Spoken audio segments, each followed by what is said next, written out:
पौधे भी थे। बदस्मरणीय क्या हाँ मुखिया जी भू अर्जन वाला हमारा जमीन अगर लेंगे तो कौन देगा? देखिए सब नहीं नमस्कार नमस्कार नमस्कार, आइए आइए आइए, बैठिए बैठिए। इनसे मिलिए। आप हैं इस जिले के भू अर्जन पदाधिकारी राजन सर और ये हैं सहायक भू अर्जन पदाधिकारी श्रुति मैम। सबसे पहले तो मैं आप सभी को बधाई देता हूँ। बधाई? हम सब यहाँ परेशान हैं और आप बधाई दे रहे हैं? हम लोगों का मजाक उड़ाने आए हैं आप? अरे चाचा जी नाराज मत होइए, पहले पूरी बात तो सुन लीजिए। हाँ हाँ सर, आप आगे बताइए।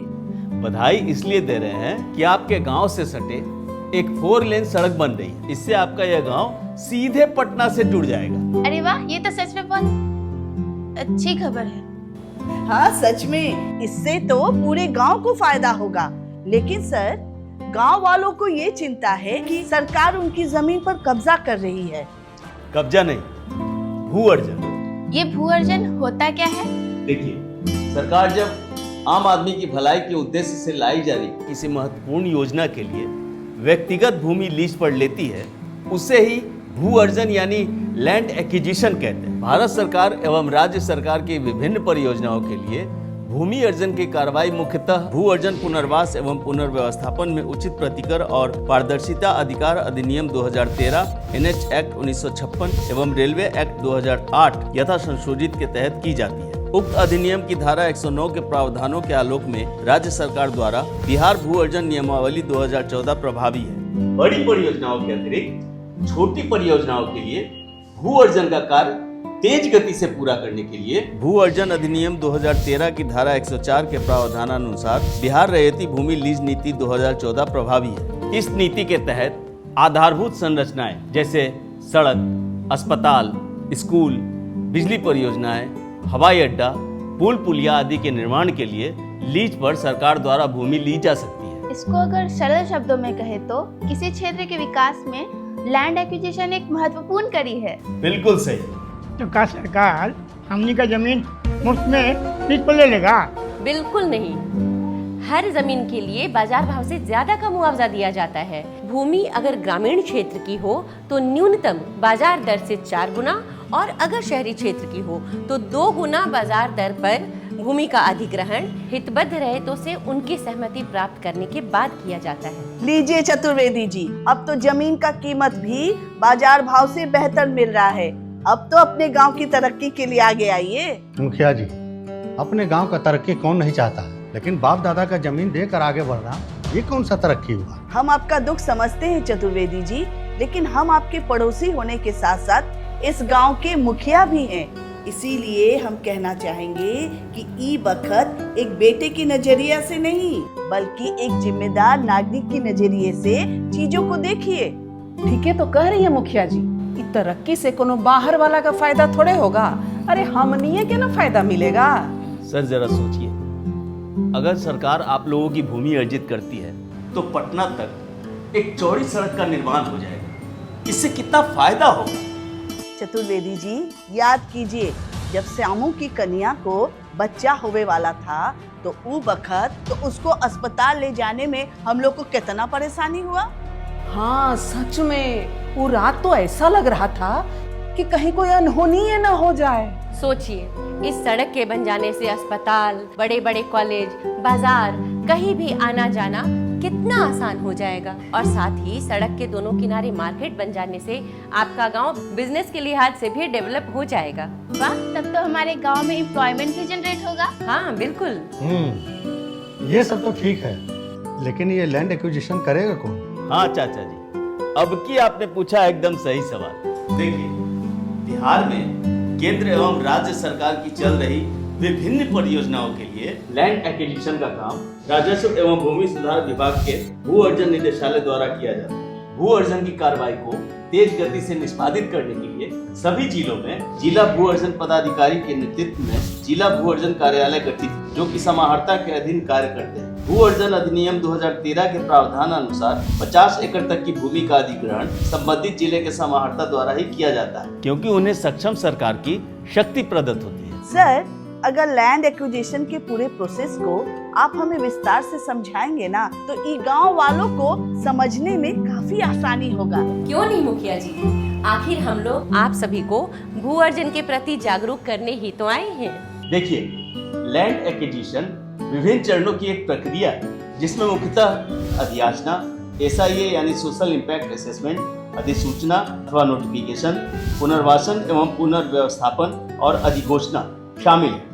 भू अर्जन के सबसे पहले चरण में अधियाची विभाग अथवा संस्थान यानी वो पक्ष जो शिक्षा, स्वास्थ्य, रोजगार आदि से जुड़ी किसी भी जन कल्याणकारी परियोजना को लाना चाहता है, वो अपनी परियोजना के लिए उस स्थान की खोज करता है जहां उस परियोजना की स्थापना से अधिक लोगों को इसका लाभ मिल सके। जमीन चिन्हित होने के बाद अधियाची विभाग या संस्थान राजस्व एवं भूमि सुधार विभाग को उस परियोजना के लिए चिन्हित अनिवार्य भूमि हेतु अधियाचना भेजता है। भू अर्जन के दूसरे चरण में अधियाचना प्राप्त होने के पश्चात राजस्व एवं भूमि सुधार विभाग द्वारा RFCTLARR एक्ट 2013 के सेक्शन 4 के तहत उस भूमि का SIA यानी सोशल इम्पैक्ट असेसमेंट किया जाता है।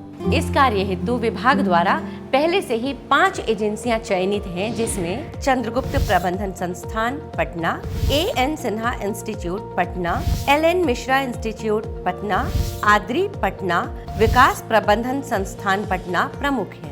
इन एजेंसियों में से ही चयनित किसी एक एजेंसी द्वारा परियोजना के लिए तय की गई भूमि पर जाकर उसका सर्वे किया जाता है, जिसमें उस भूमि पर आवासित लोगों से चर्चा कर उनके रोजी रोजगार, शिक्षा, स्वास्थ्य आदि विषयों पर परियोजना से पड़ने वाले अच्छे या बुरे प्रभाव पर एक रिपोर्ट तैयार की जाती है। एजेंसी इस रिपोर्ट को 6 माह के भीतर विशेषज्ञ समिति के समक्ष समर्पित करती है। विशेषज्ञ समिति द्वारा इसका आकलन कर यह रिपोर्ट समाहर्ता को सबमिट किया जाता है। अच्छा, ये बताइए कि अगर वो एजेंसी अपना रिपोर्ट में परियोजना से होने वाला बुरा प्रभाव का जिक्र करेगा तब क्या होगा? वैसी स्थिति में राजस्व एवं भूमि सुधार विभाग रिपोर्ट पर विचार करते हुए उस अधियाची विभाग या संस्थान को अपनी परियोजना को किसी और स्थान पर शिफ्ट करने को कह सकता है। हाँ, लेकिन विशेष परिस्थिति में ये राजस्व एवं भूमि सुधार विभाग के विवेक पर निर्भर करता है कि वो परियोजना को स्थानांतरित करने को कहता है अथवा नहीं। अच्छा सर,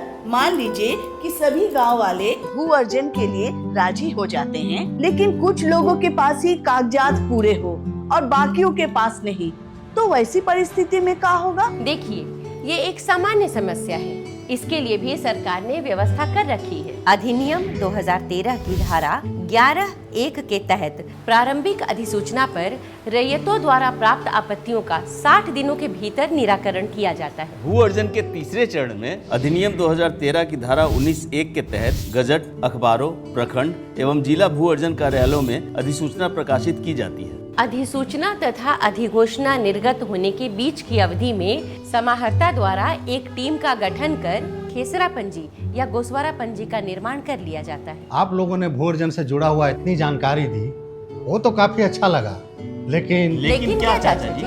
लेकिन हमको उसमें भी एक समस्या दिख रहा है। किस प्रकार का समस्या सर? आप देखेंगे हमारा गांव में श्यामू जैसा और भी कई लोग हैं जो काफी सालों से सरकारी जमीन पर खेती भी कर रहे हैं और रह भी रहे हैं। सही बात है। अपना गांव में पीपल गाछ के बाद जितना लोग रहता है सब वही तो है। उनके पास अपनी कोई जमीन नहीं है, बेचारे भूमिहीन हैं। तो ये बताइए कि ये परियोजना आने से उन लोगों का क्या होगा? आप सभी की ये चिंता स्वाभाविक है, लेकिन सरकार ने इसके लिए भी पर्याप्त व्यवस्था कर रखी है।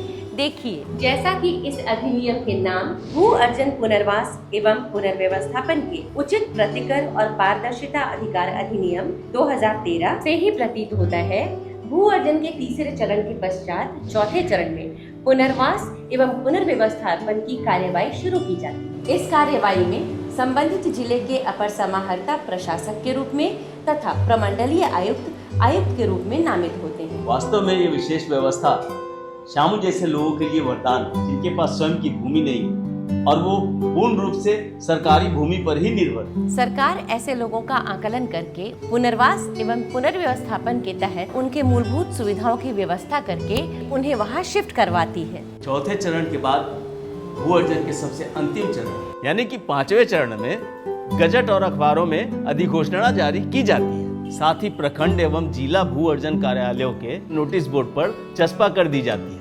इसके बाद जिस परियोजना विशेष के लिए भूमि अधिग्रहण की कार्रवाई की जानी थी, उस हेतु भू अर्जन की कार्रवाई के बाद संबंधित विभाग द्वारा परियोजना के कार्य की शुरुआत कर दी जाती है। आप लोगन का बात हमरा कुछ समझ में आ रहा है, लेकिन हमरा तो मुआवजा का दर और रियत को लेके अभी भी समस्या लग रहा है। इस प्रकार की समस्याओं के लिए भी सरकार ने व्यवस्था कर रखी है। अधिघोषणा निर्गत होने के पश्चात भूमि की प्रकृति के संबंध में विवाद होने पर समाहर्ता की अध्यक्षता में 6 सदस्यीय समिति का गठन किया जाता है, जिसमें अधियाची विभाग या संस्थान के प्रतिनिधि भी सदस्य होते हैं। इसी समिति द्वारा भूमि से संबंधित विवाद का मूल्यांकन एवं जांच कर भूमि के संबंध में अपना प्रतिवेदन दिया जाता है। भू अर्जन अधिनियम 2013 के प्रावधान अनुसार भू अर्जन की कार्यवाही में मुआवजे, जमीन का मालिकाना हक, भुगतान के दर आदि से संबंधित किसी भी तरह के विवाद के जल्द निपटारे के लिए सभी प्रमंडलीय मुख्यालयों में पीठासीन अधिकारी की अध्यक्षता में भूमि अर्जन, पुनर्वासन एवं पुनर्व्यवस्थापन प्राधिकार न्यायालय का गठन किया गया है। पीठासीन पदाधिकारी को भू अर्जन अधिनियम की धारा 64 के तहत रेफरेंस के मामलों को सुनने एवं आदेश पारित करने का अधिकार है। इस हेतु अधिनियम के प्रावधानानुसार 6 माह का समय निर्धारित है। पीठासीन अधिकारी को सहयोग हेतु मुख्यालय द्वारा निबंधक और संबंधित जिले द्वारा अन्य कर्मी उपलब्ध कराए जाते हैं। यहाँ एक बात मैं आप सभी को स्पष्ट कर देना चाहता हूँ, यदि आपके सारे कागजात सही एवं पूर्ण हैं, तो भू अर्जन की कार्रवाई में निर्धारित समय से बिल्कुल भी ज्यादा समय नहीं लगेगा। वाह, तब तो हमारी समस्या का भी हल निकल गया। हाँ, ये सब बातचीत के बीच आप सब लोग एक बात पर ध्यान दिए कि नहीं? वो जो अपना सामू जो था, जो इतने सालों से सरकारी जमीन पर खेती कर रहा था, सरकार अब उसके भी रहने का इंतजाम करेगी। अरे वाह, तब तो ये सचमुच बहुत अच्छा होगा। हम लोग तो बेकारे डर रहे थे कि सरकार हमनी के जमीन छीन लेगी और हम लोग कहीं के नहीं रहेंगे। लेकिन अब लग रहा है सरकार का मकसद सिर्फ और सिर्फ हमारी भलाई और स्टेट का डेवलपमेंट है। तो अब यही सही समय है अपना कर्तव्य निभाने का, अपने देश और अपने राज्य को विकास के मार्ग पर आगे बढ़ाने का। सर, हम सब कल ही अपने सारे कागजातों के साथ आपके कार्यालय पहुंचते हैं और बिहार की तरक्की में हम अपनी भागीदारी सुनिश्चित करते हैं। क्या बात है।